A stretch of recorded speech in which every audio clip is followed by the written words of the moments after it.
So we made it to Sri Lanka, and our first stop was the city of Colombo. That's where we flew into and decided to stay and kick it there for a few days. One of our excursion days was going into the city center and going to their national museum. It talks a lot about Colombo, but Sri Lanka's history. It was really interesting and really big.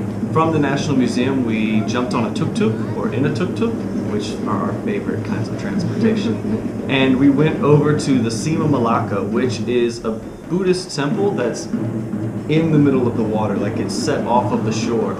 It's surrounded by golden Buddhas around the square building, and has like another little prayer area for people to come in and do their rituals and devotions. And also from there, because it's on the lake, you could see a lot of the city skyline, which was pretty cool too to check that out. We visited the Gangaramaya Buddhist temple, which Ryan really wanted to check out just because there are so many Buddhas. It's a collection. And I'm a sucker for collections. But this one was just like every type of Buddha statue that you can imagine. Religious artifact. Yeah, from all over, not just Sri Lanka, but all different places that recognize Buddhism, I guess. We also met, I guess, one of the head monks, because there's lots of pictures of him in there, and he was giving away like little prayer bracelets there. So that was cool. He was talking to us about his time in the U.S. Yeah. By our Airbnb was the coastline where you get to see the Indian Ocean. And it wasn't a sandy beach where we were at, but you were able to cross the railroad track and go down, some rocks and dip your feet in the water. And that's what we did one of the nights at sunset. It was super pretty and the water was warm. After Colombo, we decided to go to Weligama, which is on the south coast. And to get there, we took a train. Before we left the train station, though, Jai was coloring in a book, and a crowd of people started coming around him to see what he was drawing, and it was really funny. It was like watching a street artist. Yeah, it's a live art performance. We should have put out a hat, to take donations from his art career. But no, it was for the people. This train ride was a little bit cramped. That's a good word for it. We got to the train station early. We're thinking, get there early, you can get seats, because we got third class seats, so they're not assigned. Well, this was a commuter train, or I don't even know, but it was already packed when it got to the station. And so that made us have to stand up for about 2 hours of the trip. Jai was sitting on the floor in the middle of the aisle, right next to me as I was standing. When we got to Weligama, we were within walking distance from the beach, which is always a plus for us.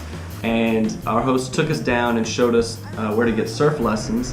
So we signed up, each of us, for an hour surf lesson, and went out into the water. They really helped us the first day by pushing us into the waves, and all we had to do was get up on the board and balance. And I think it went pretty well the first day.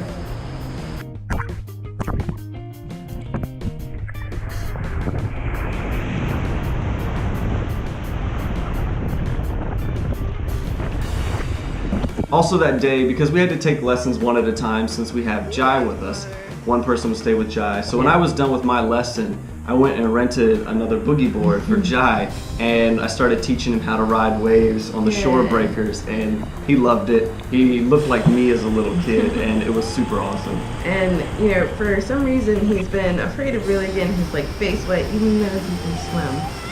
But being on the boogie board, he took some wipeouts, and he just got back up. He would be super excited. He's like, I got wiped out. What happened on that one? I wiped out. I said I wiped out. Wiped out. It's okay. About 30 minutes from where we stayed in Weligama by bus is another beach called Polena Beach. We went there because we heard that it was a great place to do some snorkeling. Snorkeling to see some sea turtles. We were able to see some sea turtles there. The water is a little bit murky, so we did hire a scout, I guess, who kind of would be able to tell quicker than we would, oh, there's a creature there. One of the great bonuses about hiring a tour guide to snorkel with is that he will drag your son along with you, so you don't have to carry him. Well, we literally mean drag. Like he just dragged him in the water. So that was awesome, because it would have taken us a lot longer, and we probably wouldn't have snorkeled as long. That's for sure.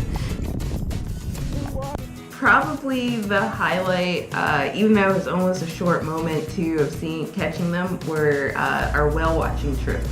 We went out further into the ocean, deep blue, and we were kind of, just sitting around, the boat's moving, and we saw like a school of dolphins first, and that was super cool. But then, the big highlight were the whales. And we saw mostly their tails. Like, we would see blowhole a little bit in their tails. So we're still trying to figure out what type of whale we actually did see. So if you know, tell us. One got right next to our boat, and we couldn't be on that side because of the balance of the boat, but we still could see it. And then you have to wait 10 minutes between their air intakes. So if you see one and you don't see it, then you kind of just gotta sit around and try to think about where they might show up next, and then they come back up for air. So it was pretty much like a chase. Yeah. Once we got to Kandy, we started exploring the little city, and we came across a bookstore, and who doesn't love a good bookstore? So this one had about 4 or 5 different floors. The bottom floor was art supplies and books, where we got Jai another coloring book. We bought some postcards and a sticker for our laptop, and in the children's section of the bookstore, we found James and the Giant Peach. Jai got excited, so we ended up reading that book, and he really likes that. He loved the part where the mean aunts got squished by the peach. Leaving the bookstore, we headed toward Candy Lake, and right next to the lake is where there is the Buddha tooth relic, where I guess they have the tooth from the original book. Yeah. But we decided to bypass that. There's so many people, and Jai, we know that I don't know. He's 4. Yeah, he's 4. He's 4. But we ran into an area that has a cultural center and artwork made by different locals. So we were checking out the artwork, and the guy pretty much sold us on coming to a show later that night. And we did, and it was totally worth it.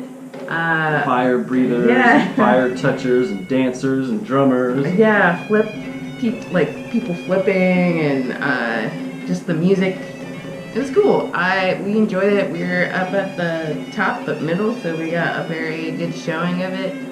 Jai enjoyed it for about half the performance. And then he's 4. One of our big excursions from Kandy was going to see Sigiriya, which is an ancient city on top of this plateau mountain. Turns out it's kind of expensive to go up there, and also really, really crowded. But we heard that there's another mountain that's very close to it that you can climb up, about the same height, and you can see and look over to the ancient city. And it's called Pidurangala.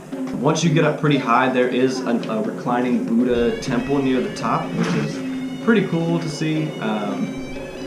It's made out of brick. I think the real challenge of the climb was right there, right before your big moment. You pretty much had to scale a rock, which is difficult enough for an adult, but we had a kid, so we were happy for the help that the other climbers gave to us.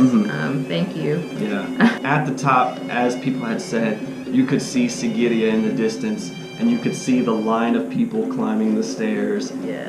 And it just, it was not our vibe. But from up on top of Pidurangala was just this amazing view of the landscape. But just super, super pretty, but it was also hot too. I won't lie. The sun was baking on us, and we're on this flat rock that's just baking underneath us too. So I felt like in an oven. Yeah. But a very beautiful oven. A very beautiful oven. After Pidurangala, we went to the Dambulla cave temple, which is a temple for Buddha that's carved directly into a cave side or a mountainside. Yes, and I don't even want to lie about how old this cave is, but it's old. It's really old. Super old. And inside of it, you could see that they had applied plaster to all the rock and then painted over it. And so the entire wall, ceiling area is just these really intricate paintings of Buddha and different depictions of his life and stories and things like that. Yeah, and I guess it's still used too. It was also fun for him because monkeys were going up the stairs and kind of passing us, so it was just fun for him to kind of point and see. Yeah. So we spent 2 great weeks in Sri Lanka, and the next place that we're going is Dubai, which is in the United Arab Emirates. The UAE. Well, people, when you hear Dubai, you get confused and you think that's the country, but it's not. It's a city. It's a city. Yes, an expensive city. But we're excited to see the lives of the rich and famous. But we will catch y'all in Dubai. Deuce.